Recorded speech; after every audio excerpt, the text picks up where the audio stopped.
Shalom, saudara dan saudari yang terkasih dalam Tuhan kita Yesus Kristus. Marilah kita luangkan waktu beberapa menit untuk berkencan dengan Tuhan saat ini, agar dari hari ke hari kita semakin dekat dengan Tuhan, sehingga hidup kita semakin diberkati dan menjadi berkat. Pembacaan dari Kisah Para Rasul bab 20 ayat 7 sampai dengan 10. Pada hari pertama dalam minggu itu, ketika kami berkumpul untuk memecah-mecahkan roti, Paulus berbicara dengan saudara-saudara di situ karena ia bermaksud untuk berangkat pada keesokan harinya. Pembicaraan itu berlangsung sampai tengah malam. Di ruang atas di mana kami berkumpul dinyalakan banyak lampu. Seorang muda bernama Eutikus duduk di jendela. Karena Paulus amat lama berbicara, orang muda itu tidak dapat menahan kantuknya. Akhirnya ia tertidur lelap dan jatuh dari tingkat ketiga ke bawah. Ketika ia diangkat orang, ia sudah mati. Tetapi Paulus turun ke bawah. Ia merebahkan diri ke atas orang muda itu, mendekapnya dan berkata, "Jangan ribut, sebab ia masih hidup." Demikianlah sabda Tuhan, syukur kepada Allah.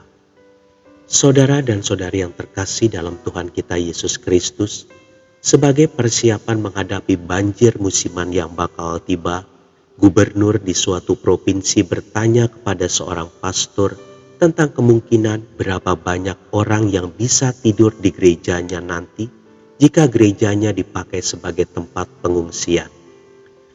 Pastor pun menjawab, "Kalau di ibadah pada hari Minggu, biasanya sih yang tidur antara 30 sampai 50 orang, Pak." Memang ini hanyalah sebuah humor, tetapi tidak sedikit orang yang menjadikan gereja sebagai tempat tidur yang nyaman. Saudara dan saudari yang terkasih dalam Tuhan kita Yesus Kristus, demikian juga dengan Eutikus yang tertidur pada saat mendengarkan khotbah Paulus. Usahanya untuk mendengarkan Paulus sampai larut malam jelas melampaui daya tahan Eutikus yang sudah sangat lelah. Lukas penulis Kisah Para Rasul mencatat, orang muda itu tidak dapat menahan kantuknya. Akhirnya ia tertidur lelap.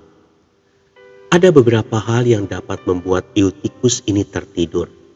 Pertama, saat itu sudah terlalu malam. Tetapi mengapa hanya dia saja yang mengantuk dan tertidur, sedangkan yang lain tidak? Kedua, Paulus amat lama berbicara. Ada orang-orang yang bahkan menyalahkan Paulus. Tetapi jika kita perhatikan, ini tidak benar.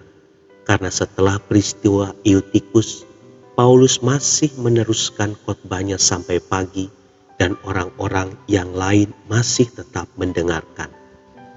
Ketiga, ia lelah bekerja sepanjang hari sehingga fisiknya tidak kuat untuk begadang semalam suntuk.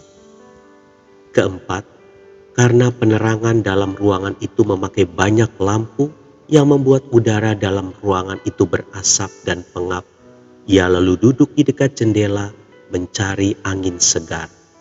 Tetapi justru ia mendapatkan angin yang sepoi-sepoi sehingga membuatnya mengantuk dan tertidur. Karena itu, perhatikanlah pada waktu mencari tempat duduk di dalam gereja.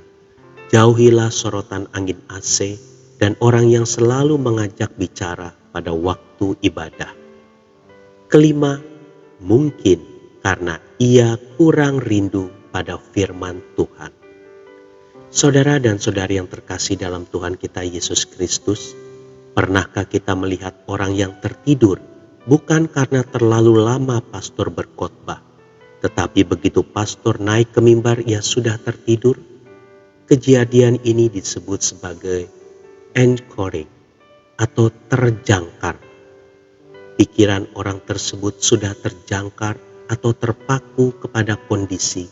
Jika pastor naik ke mimbar, maka saat itulah jam tidur kita dimulai. Mengapa bisa terjadi hal seperti itu? Ini terjadi karena kebiasaan. Mulanya bisa saja disebabkan karena khotbah yang membosankan dan fisik yang capek sehingga membuatnya tertidur. Tetapi jika hal ini terjadi berulang-ulang, maka tertidur di gereja ini akan menjadi kebiasaan. Begitu melihat pastor naik ke mimbar, rasa kantuk mulai terasa. Begitu pastor mulai berkhotbah, ia segera tertidur. Hal ini sama seperti ingat beras, ingat kosmos. Hanya saja di sini ingat pastor, ingat tidur. Harus ada kemauan yang kuat untuk memprogram ulang kebiasaan tidak baik ini. Paksakan diri kita untuk mendengarkan firman Tuhan.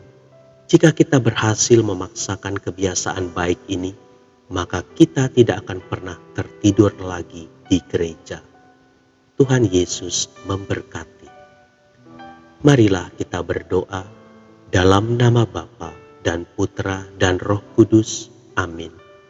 Tuhan Yesus, tolonglah aku agar dapat berkonsentrasi penuh saat beribadah kepadamu, khususnya saat mendengarkan firman-Mu. Amin. Dalam nama Bapa dan Putra dan Roh Kudus. Amin.